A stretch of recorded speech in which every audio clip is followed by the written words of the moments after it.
Hello everyone. आज की तारीख है 29 मई 2024। आज हम बात करेंगे एक article published in the Indian Express. Article का टाइटल है why can accused persons in prison contest polls but not vote.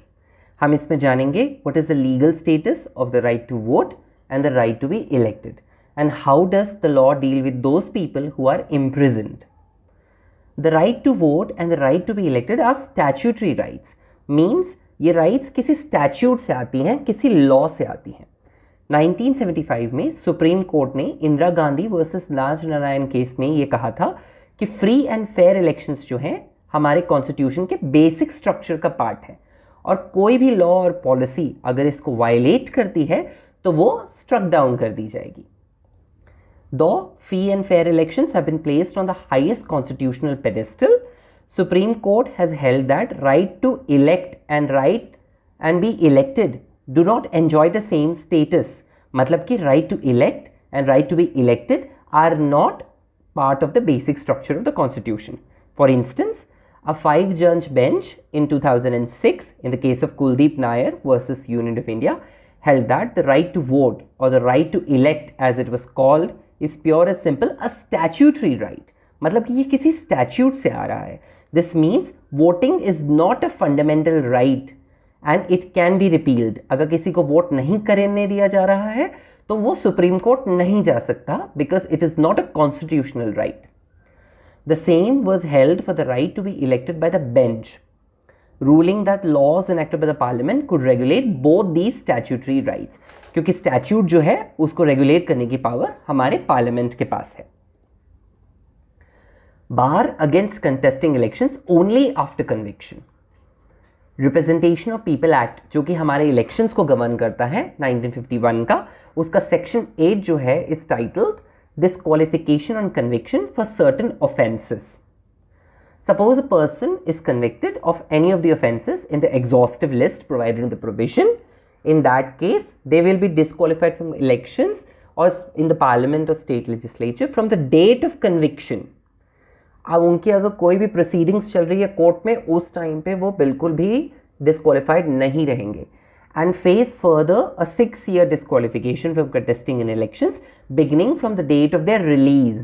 मतलब अगर मान लो उनको 4 साल की जेल हुई है तो 4 साल की जेल से जब उनको रिलीज होंगे वो तो 6 साल तक उसके बाद भी वो डिस्क्वालिफाइड रहेंगे। ये disqualification kicks only when the person has been convicted. अगर उनको कन्विक्ट हो गए हैं, वो सज़ा उनको हो गई है, and it does not apply अगर उनकी कोई भी has been charged with criminal offences या उनकी कोई भी प्रोसीडिंग्स चल रही हैं। अभी रिसेंट ईयर्स में ये दोनों जो सेक्शंस हैं ये 2 मेजर चैलेंजेस सुप्रीम कोर्ट के साथ फेस कर चुके हैं। 2011 में पब्लिक इंटरेस्ट फाउंडेशन ने एक पिटीशन फाइल किया था और उन्होंने आर्ग्यू किया था कि people who have criminal charges framed against them और file false affidavits regarding their criminal history should also be disqualified.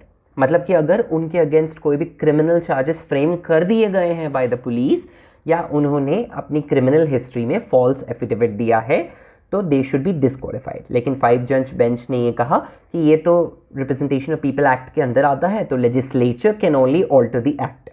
And 2016 में advocate and former BJP spokesperson ने एक पिटीशन फाइल किया था कि उन्होंने कहा था कि उनको परमानेंटली डिस्क्वालीफाई कर दो जो कि कन्विक्टेड पर्सन है, ना कि सिर्फ 6 साल after the end of their sentence.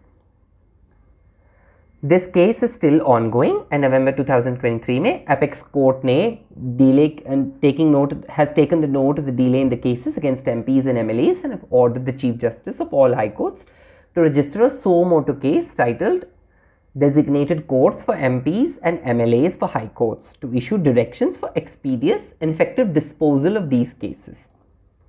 Now, exceptions to disqualification. Election Commission of India ने को एम्पावर करता है रिप्रेजेंटेशन ऑफ पीपल एक्ट का सेक्शन 11 टू रिमूव और reduce the period of disqualification. मतलब किसी के डिस्क्वालिफिकेशन के पीरियड को पूरी तरह से रिमूव भी कर सकता है इलेक्शन कमीशन ऑफ इंडिया और उसको रिड्यूस भी कर सकता है। इलेक्शन कमीशन ने 2019 में ये पावर को यूज़ भी किया था जबकि सिक्किम के जो फॉर्मर चीफ मिनिस्टर थे वो डिस्क्वालीफाई हो गए थे। फिर बाद में जब ये इलेक्शन कमीशन से उनको परमिशन मिल गई तो उन्होंने इलेक्शन लड़ा और वो जीत भी गए। Another situation where an MP disqualified MP or MLA can still contest it whether their conviction is stayed on appeal to a higher court. अगर मान लो वो कन्विक्ट हो गए हैं और उन्होंने हायर कोर्ट में अपील किया और हायर कोर्ट ने कहा कि भैया अभी आप ये कन्विक्शन को स्टे कर लीजिए, तब भी वो इलेक्शन लड़ सकते हैं और कंटेस्ट कर सकते हैं. Now bar against right to vote for confined persons, मतलब कि जो कि कन्फाइंड हैं, जेल में हैं या पुलिस कस्टडी में हैं.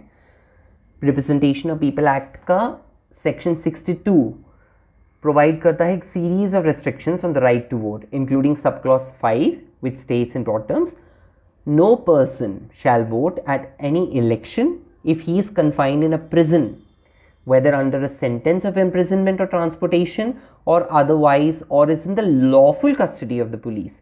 मतलब कि कोई भी बंदा वोट नहीं कर सकता अगर वो confined है प्रिजन में, अंडर इम्प्रिजनमेंट या पुलिस की लॉफुल कस्टडी में है.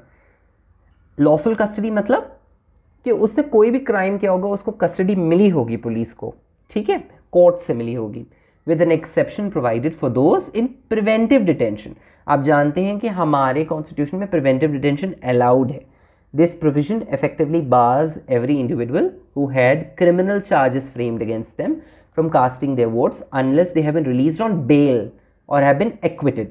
मतलब कि अगर वो जेल पे है तो वो तो वोट नहीं कर सकते, लेकिन अगर वो बेल पे बाहर आए हैं या एक्विट हो गए हैं तो फिर वो वोट कर सकते हैं. In 1997, Supreme Court rejected the challenges to Section 62(5) in case of Anukul Chandra Pradhan, Advocate, Supreme Court versus Union of India. Petitioner ने आर्ग्यू किया था that the rule violated the right to equality by denying the voting rights to under trials, ठीक है, and those who are detained for being unable to furnish bail amount while allowing those released on bail to vote. However, court ने 4 grounds पे इस argument को reject कर दिया था. First, court ने रीअफर्म किया कि राइट टू वोट आपका फंडामेंटल राइट नहीं है, it's a statutory right and could be subject to statutory limitations. जो भी उस स्टैट्यूट में लिमिटेशंस होंगी, it is this right is subject to such limitations. Second, court ने कहा that there is a resource crunch as infrastructure have to be provided. अगर कोई jail में है और उसने कहा कि मुझे वोट करना है, तो उसको बाहर जाएंगे तो उसके साथ पुलिस भी भेजनी पड़ेगी. इतना तो हमारे पास इंफ्रास्ट्रक्चर है ही नहीं, इतना तो रिसोर्सेज तो है ही नहीं. Third, a person in prison because of their conduct can not claim equal freedom of movement, speech and expression. अगर कोई भी अपने कंडक्ट की वजह से प्रिजन में है तो कोर्ट ने कहा कि दे कैन नॉट क्लेम कि भैया मेरा इक्वल फ्रीडम ऑफ मूवमेंट है, स्पीच है, एक्सप्रेशन है as enshrined in the constitution. Lastly, restrictions on prisoners' right to vote are reasonable as it is connected to keeping persons with criminal background away from the election scene. मतलब कि right to vote पे restrictions जो हैं वो reasonable हैं, क्योंकि जो लोग प्रिजन में हैं उनको जो लोग मतलब प्रिजन में क्रिमिनल बैकग्राउंड से हैं उनको इलेक्शन सीन से दूर रखने के लिए तो उनको जेल पे रखा है.